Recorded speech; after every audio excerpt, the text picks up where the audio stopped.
ಕತೆಗಳ ಪ್ರಪಂಚಕ್ಕೆ ನಿಮ್ಮೆಲ್ಲರಿಗೂ ಸ್ವಾಗತ ಸುಸ್ವಾಗತ. Hi everyone, welcome to Anu's world. ನಾನಿವತ್ತು ಒಂದು ಚಹಾ ಪಾಟಿನ ಜೊತೆ ತುಂಬಿದ ಕೊಡ ತುಳುಕೋದಿಲ್ಲ ಅನ್ನೋ ಕಾನ್ಸೆಪ್ಟ್ ಬಗ್ಗೆ ನಿಮಗೆ ಚಿಕ್ಕದಾಗಿ ಒಂದು ಸ್ಟೋರಿಯನ್ನು ಹೇಳ್ತಾ ಇದ್ದೀನಿ. ತುಂಬಿದ ಕೊಡ ಯಾವತ್ತೂ ತುಳ್ಕೋದಿಲ್ಲ ಅಂತ ದೊಡ್ಡೋರು ಹೇಳ್ತಾರೆ, ನಿಜ ಅಲ್ವಾ? ಆದರೆ ಆ ತುಂಬಿದ ಕೊಡಕ್ಕೆ ಒಂದು ಚಿಕ್ಕ ಕಸ ಕಡ್ಡಿ ಬಿದ್ದರೂ ಕೂಡ ಆ ಕೊಡದಲ್ಲಿ ಕಂಪನ ಉಂಟಾಗತ್ತೆ, ಅಲೆಗಳೆದ್ಬಿಡುತ್ತೆ. ಅದಕ್ಕೆ ತುಂಬಿಕೊಳ್ಳೋದಕ್ಕಿಂತ ನಾವು ಖಾಲಿಯಾಗೋದು ಮೇಲು. ಆವಾಗ ಯಾವ ಕಂಪನೂ ಕೂಡ ಸಾಧ್ಯ ಇರಲ್ಲ. ಅಲ್ಲಿ ಖಾಲಿ ಮಾಡ್ಕೊಳ್ಳೋದಾ ಏನು ಅಂತ ಅನ್ಕೋತಿದ್ದೀರಾ? ಹೌದು, ನಾವು ನಮ್ಮ ತಲೆಯಲ್ಲಿ ತುಂಬಿಕೊಂಡಿರ್ತೀವಲ್ಲ ಕಸದಂತಹ ಸಂಗತಿಗಳು, ದುರಹಂಕಾರ, ಇದನ್ನೆಲ್ಲ ನಾವು ಖಾಲಿ ಮಾಡ್ಕೋಬೇಕು.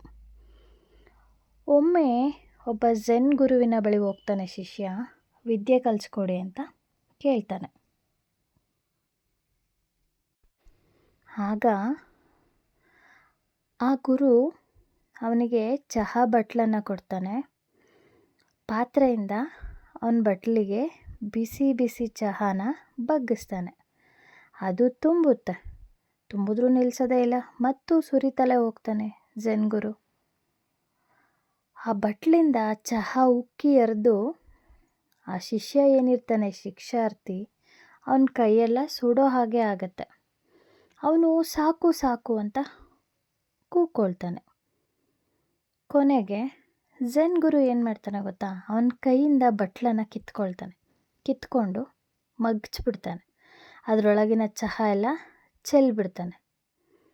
ಆ ಕ್ಷಣವೇ ಆ ಶಿಷ್ಯಾರ್ಥಿಗೆ ಅರ್ಥ ಆಗುತ್ತೆ, ಗುರು ಏನು ಹೇಳೋಕ್ಕೆ ಹೊರಟಿದ್ದಾರೆ ನನಗೆ ಅಂತ, ಗುರು ಏನು ಹೇಳ್ತಾ ಇದ್ದಾನೆ ಅಂತ ಆ ಶಿಷ್ಯನಿಗೆ ಅರ್ಥ ಆಗುತ್ತೆ. ಅವತ್ತು ಏನು ಮಾಡ್ತಾನೆ ಶಿಷ್ಯ? ಅಲ್ಲಿಂದ ಹೊರಟೋಗ್ತಾನೆ. ಕತೆ ಏನಾಯಿತು ಗೊತ್ತಾ? ಮುಂದೆ ವಿಡಿಯೋನ ಸ್ಕಿಪ್ ಮಾಡಿದೆ ನೋಡಿ.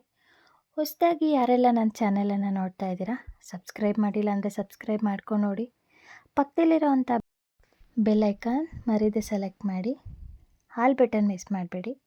ನಾನು ಯಾವುದೇ ಹೊಸ ವಿಡಿಯೋ ಹಾಕಿದ್ರೂ ಕೂಡ ನಿಮಗೆ ನೋಟಿಫಿಕೇಷನ್ ಬರುತ್ತೆ.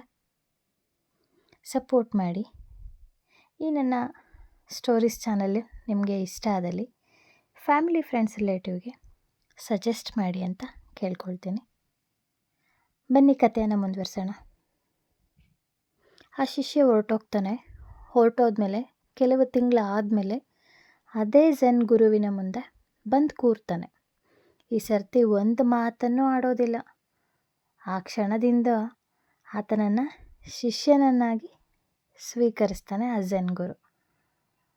ಇಲ್ಲಿ ಚಹಾ ತುಂಬಿರೋಂಥ ಬಟ್ಲೇನಿದೆ, ಆ ಬಟ್ಲಿಗೆ ಮತ್ತಷ್ಟು ಚಹಾ ಸುರಿದಿದ್ದಂತಹ ಸಂಕೇತ ಏನು ಗೊತ್ತಾ? ನಾವು ವಿದ್ಯೆಯನ್ನು ಕಲಿಯೋಕ್ಕೆ ಮುಂಚೆ ಅದಾಗಲೇ ನಮ್ಮ ತಲೆಯಲ್ಲಿ ತುಂಬಿಕೊಂಡಿರೋಂಥ ಸಾಕಷ್ಟು ಕಸದಂತಹ ಸಂಗತಿಗಳನ್ನ ತುಂಬಿಕೊಂಡಿರ್ತೀವಲ್ಲ, ಅದನ್ನು ಬಿಸಾಕಬೇಕು. ಅದರ ಮೇಲೇ ನಾವು ತಿಳಿವನ್ನು ಹೇರಿಕೊಳ್ಳೋ ಪ್ರಯತ್ನ ಮಾಡ್ತೀವಿ. ತಿಳಿವು ಅಂದರೆ ನಮ್ಮ ಜ್ಞಾನಾರ್ಜನೆಯನ್ನು ಹೆಚ್ಚಿಸ್ಕೊಳ್ಳೋಕ್ಕೆ ಪ್ರಯತ್ನ ಪಡ್ತೀವಿ. ನಮ್ಮಲ್ಲಿ ಅದಾಗಲೇ ಇದೆ ಅನ್ನೋ ಅಹಂಕಾರ ನಮ್ಮನ್ನು ಅಲ್ಲೋಲ ಕಲ್ಲೋಲ ಮಾಡುತ್ತೆ. ಆದರೆ ಮೇಲೆ ತಿಳಿವಿಗೆ ಜಾಗ ಎಲ್ಲಿರುತ್ತೆ ಅಂದರೆ, ಬೇರೆಯವ್ರು ಹೇಳೋ ಬುದ್ಧಿ ಮಾತಿಗೆ ನಮ್ಮ ತಲೆಯಲ್ಲಿ ಜಾಗ ಇರಲ್ಲ. ಕಸ ತುಂಬಿಟ್ಟಿರುತ್ತೆ ಆಲ್ರೆಡಿ. ಎಷ್ಟೇ ಸುರಿದ್ರೂ ಕೂಡ ಅದು ಹರಿದು ಹೋಗ್ತಾ ಇರುತ್ತೆ ಚಹಾ ರೀತಿ. ಇದನ್ನು ಅರ್ಥಕೊಂಡಂತಹ ಶಿಕ್ಷಾರ್ಥಿ ತನ್ನ ತಲೆನ ಖಾಲಿ ಮಾಡ್ಕೊಂಡು ಬರೋಕ್ಕೆ ಹೋಗಿದ್ದ. ಅನಂತರ ಅಷ್ಟೇ ಅವನಿಗೆ ಶಿಷ್ಯತ್ವ ದಕ್ಕತ್ತೆ ಗುರುವಿಂದ. ನೋಡಿದ್ರಲ್ಲ ಕತೆ ಹೇಗಿತ್ತು ಅಂತ. ನಾವು ಕೂಡ ನಮ್ಮ ತಲೆಯನ್ನು ಸಾಧ್ಯವಾದಷ್ಟು ಖಾಲಿ ಮಾಡ್ಕೊಳ್ಳೋಣ, ಒಳ್ಳೆ ತಿಳಿಯನ್ನು ಕಲ್ತ್ಕೊಳ್ಳೋಣ. ಮತ್ತೊಂದು ಹೊಸ ಕಥೆಯೊಂದಿಗೆ ಮತ್ತೆ ಸಿಗೋಣ. ಕತೆ ಹೇಗಿತ್ತು ಅಂತ ಮರೀದೆ ಕಮೆಂಟಲ್ಲಿ ತಿಳಿಸಿ. ಅಲ್ಲಿವರೆಗೂ take care, bye. Thank you for watching.